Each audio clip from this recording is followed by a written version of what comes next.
ഇപ്പോൾ തൈക്കുളം പൗരസമിതി പ്രസിഡന്റ് ഉണ്ണി നെല്ലിക്കുത്ത് ടെലിഫോണിലായിട്ടുണ്ട്. ശ്രീ ഉണ്ണി, ഏറ്റവും നിർഭാഗ്യകരമായ വാർത്തകൾ, തുടർച്ചയായി ഇത്തരം വാർത്തകൾ നമ്മളെ തേടി വന്നുകൊണ്ടിരിക്കുന്നു എന്നുള്ളതാണ്. ഇനിയിപ്പോൾ ഏറ്റവും ഒടുവിലായി മലപ്പുറം മൂത്തേടത്ത് ഉച്ചക്കുളം ഊരിലെ നീലി എന്ന ആദിവാസി സ്ത്രീ വനവിഭവം ശേഖരിക്കാൻ പോയപ്പോൾ കാട്ടാന ആക്രമണത്തിൽ മരിച്ചു എന്നുള്ളതാണ്. താങ്കൾക്ക് ഈ മേഖല നന്നായി അറിയാമെന്ന് ഞാൻ കരുതുന്നു. താങ്കൾക്ക് കൂട്ടിച്ചേർക്കാനുള്ള എന്തെങ്കിലും വിവരങ്ങൾ പുതുതായുണ്ടോ? നമസ്കാരം. ഞാനിപ്പോ ആ സ്ഥലത്ത് മരണപ്പെട്ട കോളനി ഊരിന്റെ വീട്ടിലാണുള്ളത്. ഇത് കൽക്കുളം ടൗണിൽ നിന്ന് 2 കിലോമീറ്റർ ദൂരമുള്ള ഒരു കോളനിയാണ്, ആദിവാസി ഊരാണ് ഈ ഉച്ചക്കുളം കോളനി. ആ കോളനിയിൽ ആടുമേച്ചും അതുപോലെ പോത്ത് വളർത്തിയും തൊഴിലുറപ്പ് തൊഴിലിൽ മഞ്ഞളും ഇഞ്ചിയൊക്കെ കൃഷി ചെയ്താണ് ഇവിടുത്തെ ആളുകൾ ജീവിക്കുന്നത്. അതിൽപ്പെട്ട 52 വയസ്സ് തോന്നിക്കുന്ന സരോജിനി, കരിയൻ എന്നാണ് ഭർത്താവിന്റെ പേര്. അവർക്ക് 2 പെൺകുട്ടികളും ഒരു ആൺകുട്ടിയുമാണുള്ളത്. ഈ കുട്ടികളെ പുലർത്തുന്നത് ഈ സരോജിനി എന്ന സ്ത്രീ സ്വന്തമാണ്. അവര് ആടിനെ മേയ്ക്കുന്നതിന് വേണ്ടി വീടിന്റെ തൊട്ടപ്പുറത്ത് ഒരു 500 മീറ്റർ അപ്പുറത്തുള്ള ഒരു നിരന്ന പ്രദേശത്തേക്ക് പോയതാണ്. അവർ 5 പേരുണ്ടായിരുന്നു. അതിൽ ആന വന്നത് അറിഞ്ഞില്ല. ആന വന്ന് 4 പേർ ഓടി രക്ഷപ്പെട്ടു. ഈ സരോജിനി എന്ന് പറയുന്ന സ്ത്രീയെ ആന മാരകമായി വലിച്ചെറിഞ്ഞ് പരിക്കേൽപ്പിച്ച്. അതായത് ചില കാര്യങ്ങളിൽ വ്യക്തത വരുത്തേണ്ടതുണ്ട് ശ്രീ ഉണ്ണി. ഈ മരിച്ച ആളുടെ പേര് സരോജിനി എന്നാണ് അല്ലേ? അതെ, സരോജിനി എന്നാണ്. ഓക്കെ. മറ്റൊന്ന് ആടിനെ മേയ്ക്കാൻ പോയതാണ്, അതല്ലാതെ വനവിഭവം ശേഖരിക്കാൻ പോയതല്ല. അല്ല, ആടിനെ മേയ്ക്കാൻ പോയതാണ്. അവര് ഗ്രൂപ്പായി ആടിനെ മേയ്ക്കാൻ പോയതാണ്. ഓക്കെ. അപ്പൊ കൂടെ 5 പേരുണ്ടായിരുന്നു എന്നതാണോ, അതോ സംഘത്തിൽ 5 പേരുണ്ടായിരുന്നു എന്നതാണോ? സംഘത്തിൽ 5 പേരുണ്ടായിരുന്നു. അതില് 4 പേര് ഓടി രക്ഷപ്പെട്ടു. ആനയല്ലേ, ആനയുടെ മുന്നിൽ എന്ത് ചെയ്യാനാ? പക്ഷെ ആനയുടെ അക്രമത്തിൽപ്പെട്ടത് ഈ പാവപ്പെട്ട സരോജിനിയാണ്. ഇതിപ്പോ ഒരാഴ്ചക്കുള്ളിൽ 2ാമത്തെ കേസാണ് ഇവിടെ നടക്കുന്നത്.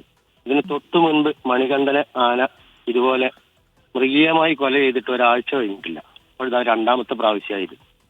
വളരെ വേദനാജനകമാണ് ഈ കാര്യം. കാരണം ഈ കാര്യത്തിലേക്ക് നമ്മുടെ വനം വകുപ്പ് ഒന്നും തന്നെ ചെയ്യുന്നില്ല എന്നുള്ളതാണ്. ഒന്നും.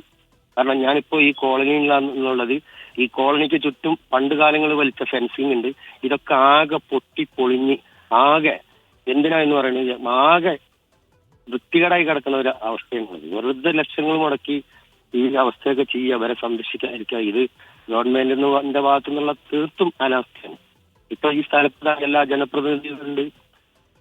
ഇവിടെ കോൺഗ്രസിന്റെ നേതൃത്വത്തിൽ ഇതുപോലെ വന്യമൃഗശല്യത്തിനും വനാവകാശ നിയമത്തിനുമെതിരെ ഒരു റാലി നിലമ്പൂർ ബ്ലോക്ക് പഞ്ചായത്ത് ബ്ലോക്കിന്റെയും അതുപോലെ എടക്കര ബ്ലോക്ക് കോൺഗ്രസ് കമ്മിറ്റിയുടെയും നേതൃത്വത്തിൽ നടത്തപ്പെടുന്ന ഒരു റാലി ഇന്നുണ്ടായിരുന്നു. 12 മണിക്കാണ് അത് കൽക്കോളത്ത് എത്തിച്ചേർന്നത്. അതിനുള്ള എല്ലാ ആളുകളും ഇപ്പൊ ഈ കോളനിയിൽ എന്നോടൊപ്പമുണ്ട്. അപ്പോൾ ഞങ്ങള് ഇതിനൊരു ഉത്തരവാദിത്തപ്പെട്ട ഒരു തീരുമാനം എടുക്കണമെന്നാണ് പറയുന്നത്.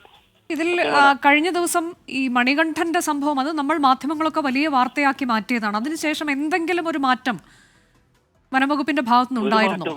അതിനെക്കുറിച്ച് ഒരു മാറ്റം ഉണ്ടായിട്ടില്ല.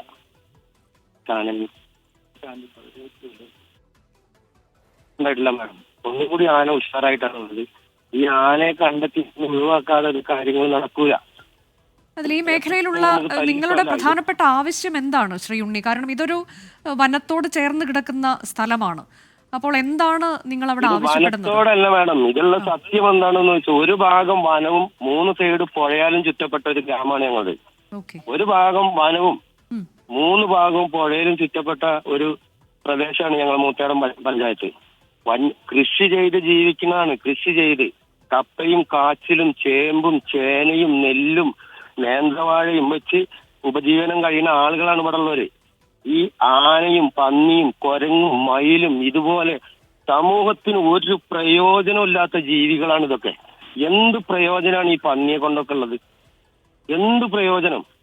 ഇപ്പൊ സർക്കാർ മുൻകൈ എടുത്തിട്ട് പട്ടികൾക്ക് ഇവിടെ വാക്സിനേഷൻ ചെയ്ത് പ്രജനന പദ്ധതി നിർത്തലാക്കി. അത് വലിയൊരു ഉപകാരപ്രദമായ കാര്യമാണ്.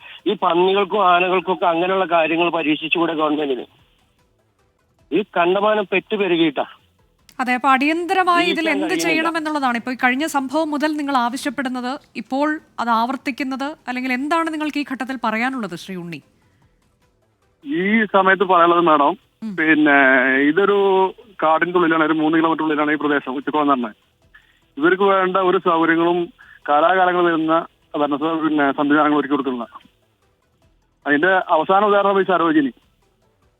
ഇത് ആദ്യത്തെ സംഭവം തന്നെ. ഇവിടെ ഒരുപാട് വാഗ്ദാനങ്ങളുണ്ട്, ഒന്നും നടപ്പിലായിട്ടില്ല.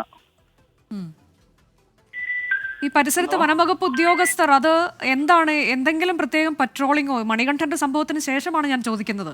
അങ്ങനെയുള്ള ഒരു തരത്തിലും സംവിധാനങ്ങൾ അവിടെ ഉണ്ടായിരുന്നില്ല എന്നാണോ?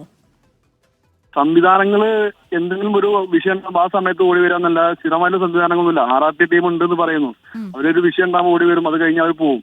ഇത് സ്ഥിരമായിട്ടുള്ള ഒരു സംഭവമാണ് ഇവിടെ ഈ നാട്ടിൽ നടക്കുന്നത്. ഇത് ഈ നിലമ്പൂർ മേഖലയിൽ, പ്രത്യേകിച്ച് മൂത്തേടം, കേരള, വൈക്കോ പഞ്ചായത്തുകളിൽ ഉള്ള അനുഭവമാണ്. ഇത് തുറന്നുകൊണ്ടിരിക്കുകയാണ്. ശരി, വളരെ നന്ദി പ്രതികരിച്ചതിന്. മലപ്പുറം മൂത്തേടത്താണ് ഉച്ചക്കുളം ആദിവാസി ഊരിലെ സരോജിനി എന്ന സ്ത്രീ കാട്ടാന ആക്രമണത്തിൽ മരിച്ചത്. അവർ ആടിനെ മേയ്ക്കാൻ പോയതാണ്. സംഘമായി പോയവരായിരുന്നു. 4 പേരാണ് 5 പേരാണ് ആകെ ഉണ്ടായിരുന്നത്. അതിൽ 4 പേർ ഓടി രക്ഷപ്പെട്ടു. എന്നാൽ സരോജിനി കാട്ടാനയ്ക്ക് മുന്നിൽ പെടുകയായിരുന്നു. കാട്ടാനയുടെ ആക്രമണത്തിൽ സരോജിനി മരിച്ചു. ആശുപത്രിയിലേക്ക് എത്തിക്കുന്നതിന് മുൻപ് തന്നെ മരണം സംഭവിച്ചിരുന്നു എന്നുള്ളതാണ് നമുക്കിപ്പോൾ അവിടെ നിന്ന് പ്രദേശവാസി അറിയിച്ചത്. ഇത് കഴിഞ്ഞ ദിവസങ്ങളിലും ഇതേ സംഭവം അവിടെ ഉണ്ടായിട്ടുണ്ട്. ഒരാഴ്ചയ്ക്കുള്ളിൽ തന്നെ ഇത് 2 മരണം എന്ന് പറയുമ്പോൾ വനം വകുപ്പിന്റെ അനാസ്ഥയിലേക്ക് ഒരിക്കൽ കൂടി ഈ വിഷയം അത് നാട്ടുകാർ ചൂണ്ടിക്കാണിക്കുകയും ചെയ്യുന്നുണ്ട്.